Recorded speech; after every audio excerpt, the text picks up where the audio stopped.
Travailleuses, travailleurs, bienvenue dans le goulag communiste français qui va vous proposer de travailler gratuitement et qui va vous priver de votre pouvoir d'achat en augmentant le prix de vos biens de consommation. Ce gouvernement perd tellement les pédales au niveau du budget de l'État qu'il va te proposer de travailler minimum 7 heures par an gratuitement et dans certaines sources, ça va même jusqu'à beaucoup plus, c'est-à-dire 25 heures de travail en plus par an. Et on va en même temps grignoter toujours plus ton pouvoir d'achat avec une nouvelle TVA à 22%. Mais nous n'allons pas nous laisser faire. L'objectif de cette vidéo n'est pas uniquement de critiquer les décisions d'un gouvernement en PLS qui passe plus son temps à s'insulter et à se droguer, mais de proposer de réelles solutions pour pouvoir contrer ce type de mesures. Tu peux ne pas être d'accord avec mes idées. Si tu joues le jeu et écoutes la vidéo jusqu'au bout, tu pourras débattre et exposer tes idées dans les commentaires. L'objectif est de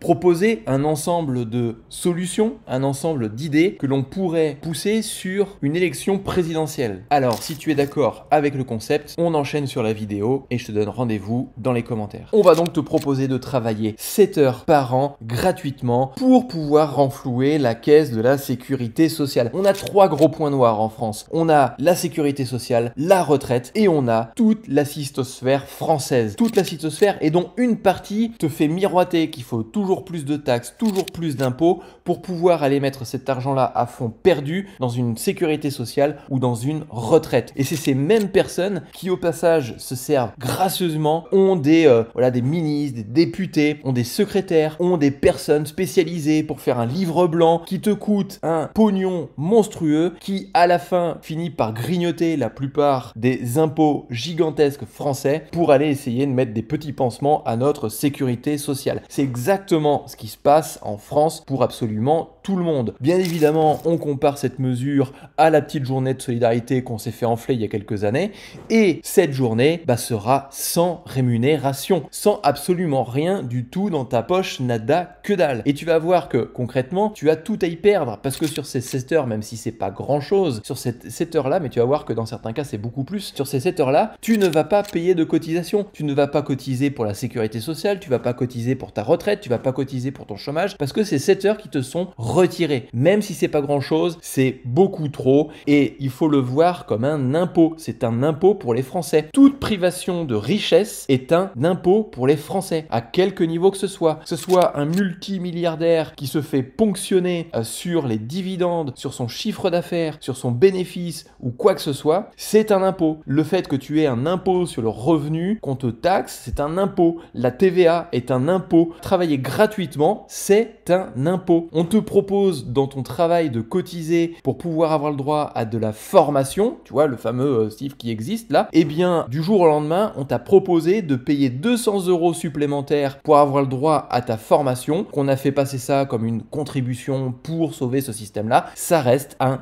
impôt. À partir du moment que tu as une privation de richesse, il faut bien que tu l'entendes, que tu sois salarié, que tu sois petit entrepreneur, auto-entrepreneur, à ton compte en tant qu'artisan, à partir du moment que tu as une privation de richesse, c'est un impôt. Et en contrepartie, parce que voilà, comme c'est une mesure qui va avoir du mal à passer, on va aller taper sur les méchants patrons pour leur faire passer leur taxe de contribution solidarité pour l'autonomie de 0,3 à 0,6%. C'est énorme, parce que qui c'est qui paye ça? Ça va être le coût du travail de l'entreprise dans laquelle tu travailles. Alors bien évidemment, c'est pas des montants qui sont excessifs, mais si tu rajoutes ça plus d'autres petites taxes supplémentaires qu'on va avoir le droit et dans les prochains mois jusqu'à 2027, si tu ajoutes toutes ces petites contributions les unes après les autres, c'est logique de se retrouver avec 35% des entreprises qui sont en train de déposer des bilans, enfin des dossiers de faillite dans les tribunaux français. Et tout ça, ça coûte énormément d'argent. Parce qu'une entreprise qui fait faillite, ce sont les impôts qui vont payer sa faillite. Faut bien le comprendre ça. Un entrepreneur qui n'a pas eu la chance de pouvoir trouver suffisamment de clients parce qu'il était trop cher, parce qu'il payait malheureusement trop cher ses salariés. Pour certaines personnes, ça doit leur faire tiquer dans la tête d'entendre qu'ils sont payés trop cher.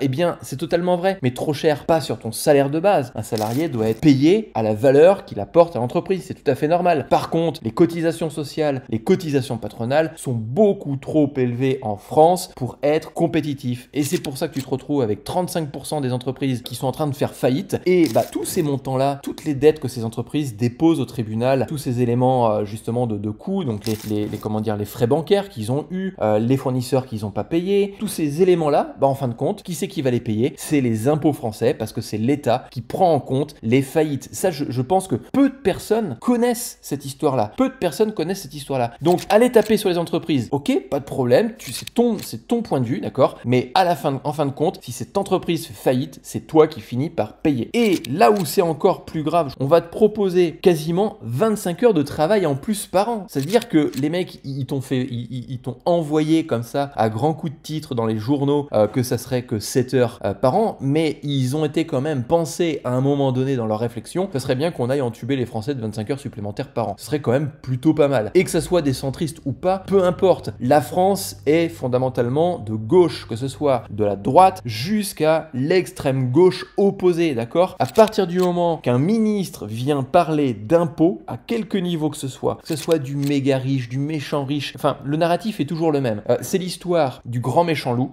qui menace les petits moutons français, et donc concrètement, le berger va expliquer aux moutons français que le grand méchant loup va les manger. Comme ça, si les moutons, ils restent bien sages, les loups vont rester très certainement de leur côté, mais le berger, il sera surtout tranquille. Il va pouvoir récolter la laine des Français gracieusement, et en plus, il n'aura pas à s'embrouiller avec le grand méchant loup. C'est exactement ça ce qui se passe en France, d'accord? Je te le raconte sous forme d'histoire, mais après, tu mets n'importe quel mot que tu peux, enfin, que tu veux en face. Et on a, bien évidemment, la belle surprise de 22%. On te demande de travailler plus, et maintenant, on va te torpiller ton pouvoir d'achat en augmentant de 2%. Alors certains vont dire, ouais, 2%, c'est pas grand-chose. Eh bien, va demander à un smicard ce que 2% ça représente pour lui. C'est gigantesque. Et encore une fois, même si on fait passer ça sur une taxe de valeur ajoutée, il n'y a aucune valeur ajoutée à mettre la TVA en France. Au contraire, il faut la baisser. Parce que si tu augmentes la TVA, qu'est-ce qui va se passer? Le Français moyen qui est pas capable de se payer, je sais pas, un petit morceau de viande ou un petit complément ou une petite sucrerie ou des petits gâteaux ou son petit plaisir du soir devant son Netflix, eh bien, comment il va pouvoir continuer à consommer ce type de produit? Qu'est-ce qu'il va faire? Il va se serrer la ceinture pendant que d'autres augmentent les impôts, soi-disant pour sauver la sécurité sociale, mais qui sont dans un grand hémicycle bien doré, assis sur des fauteuils bien fournis, avec des fesses grassouillettes. Voilà, c'est exactement ce qui se passe en France. J'ai du mal à comprendre pourquoi les Français n'exposent pas les idées de façon plus prononcée sur ça, d'accord? Donc, lancez le débat sur la TVA et sur le temps de travail. On t'en fume deux fois, hein. Faut bien comprendre ça. On t'en fume deux fois. Le gain estimé pour la TVA, c'est 13 milliards supplémentaires. Donc, ça veut dire qu'on va demander aux Français de travailler 7 heures gratuitement et de dépenser 13 millions d'euros supplémentaires. C'est ce qu'on te demande de faire, très concrètement, hein. Factuellement, c'est exactement ça. Je n'invente rien. Je me base aussi bien sur un journal putaclic comme par exemple BFM et Boursorama, il me semble, ici, qui est plus du côté financier. Donc, concrètement, je n'invente pas ces chiffres-là. Donc, l'impôt, soi-disant, voilà, la taxe est l'impôt. Tu vois, ils le disent même ici sur un journal financier. TVA est l'impôt qui aura l'effet le moins récessif sur l'économie. C'est complètement faux. C'est un effet récessif compte tenu du fait que tu vas avoir une partie de la population qui va pas pouvoir se payer les produits qui se payaient avant parce que c'est devenu plus cher. Donc forcément que c'est un effet récessif. Il faut quand même réfléchir quand on pond des âneries comme ça. Et ce sont des mecs qui sont censés être éduqués. Ce sont des mecs qui sont censés réfléchir, qui savent lire, qui savent parler, qui savent soi-disant compter. Et là, on nous sort des âneries pareilles. Et il y a de plus en plus de personnes qui s'expriment aujourd'hui sur les réseaux sociaux, notamment ce type d'image que j'adore, trop de taxes, trop de lois, trop de décrets à la con, baissez vos putains de dépenses.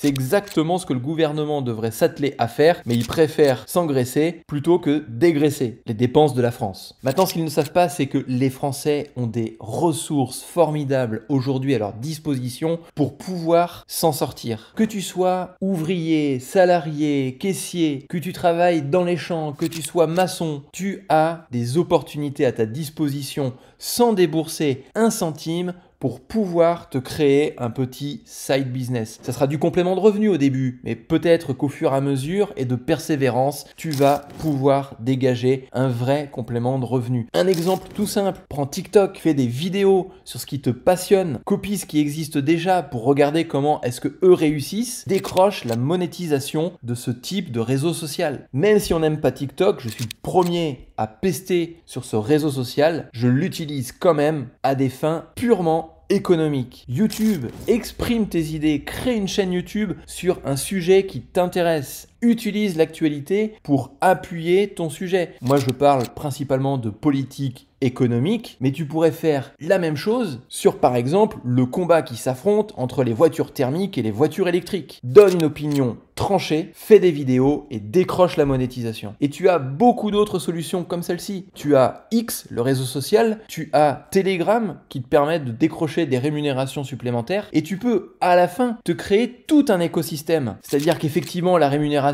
TikTok, YouTube ou autre chose, au début, ça va être des clopinettes. Tu vas gagner 50 € par mois et puis après 100 € par mois. Mais à partir de là, tu vas pouvoir peut-être créer ou vendre un livre, un e-book sur Amazon, puisqu'Amazon te permet, sans dépenser d'argent, encore une fois, toutes les solutions que je te propose, tu n'as pas besoin de dépenser d'argent pour pouvoir les mettre en place. Amazon te permet de créer tes propres livres et de les vendre. Si tu as une chaîne YouTube, tu peux très bien proposer ton livre à vendre. Et c'est une source de revenus supplémentaires. Tu peux créer des t-shirts à la demande avec le slogan que tu relates sur tes réseaux sociaux. Tu peux construire tout un écosystème autour d'une idée que tu as. C'est ça les outils que les Français ont à leur disposition pour torpiller des lois que le gouvernement veut leur imposer. Et à partir de là, tu peux aller beaucoup plus loin, puisque cette rémunération peut t'aider à te constituer et effacer le troisième point de la France, c'est-à-dire la retraite. Tu peux te construire un portefeuille, investir dans des actions ou des ETF, je vais parler de produits financiers pour pas perdre tout le monde, et te construire au fur et à mesure ta retraite sur le long terme. Ceci n'est qu'un